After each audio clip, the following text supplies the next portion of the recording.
થરાદ પોલીસે કુંભારડી ગામે થયેલી ગરફોડ ચોરીનો ભેદ ઉકેલી નાખ્યો છે.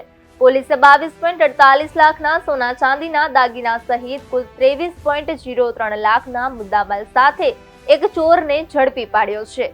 થરાદ પોલીસ સ્ટેશનનો સ્ટાફ મિલકત સંબંધી ગુના અટકાવવા થરાદ ટાઉન વિસ્તારમાં પેટ્રોલિંગ કરી રહ્યો હતો. તે દરમિયાન તેમને ખાનગી રાહે બાબતી મળી હતી કે મોટરસાયકલ પર એક શંકાસ્પદ ઇસમ સોના ચાંદીના દાગીના વેચવા બજારમાં ફરી રહ્યો છે.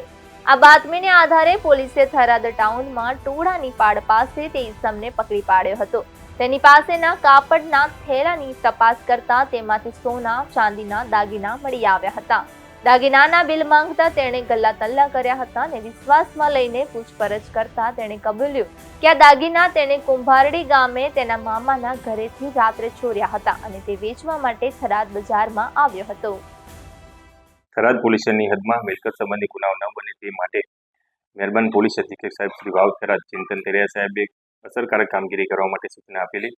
જે અનુસંધાને અમારી ડી સ્ટાફની ટીમ પેટ્રોલિંગમાં હતી અને ખાનગી રાહે હકીકત મળેલી કે એક ઈસમ જે પિલોડા ગામનું છે, કાળુ ઉર્ફે હિતેશભાઈ મેઘરાજભાઈ રબારી, જે ચોરીનો મુદ્દામાલ વેચાણ કરવા સારું આવી રહ્યું છે. તે અનુસંધાને પંચો સાથે એની ધરપકડ કરતા તેની પાસેથી અલગ અલગ સોના ચાંદીના 24 નમૂના કિંમત ₹22,48,000નો મુદ્દામાલ મળી આવેલો. જેની પૂછપરછ કરતા તેને કુંભારડી ગામેથી 17 તારીખના રાત્રે ગરફોડ ચોરી કરેલ હોવાનું માલુમ પડેલું છે. જેથી સદરુ મુદ્દામાલ કબજે કરી તેને ધોરણસર અટક કરી માવસરી પોલીસ સ્ટેશન ખાતે જાણ કરી આગળની કાર્યવાહી કરવા માટે જાણ કરી છે.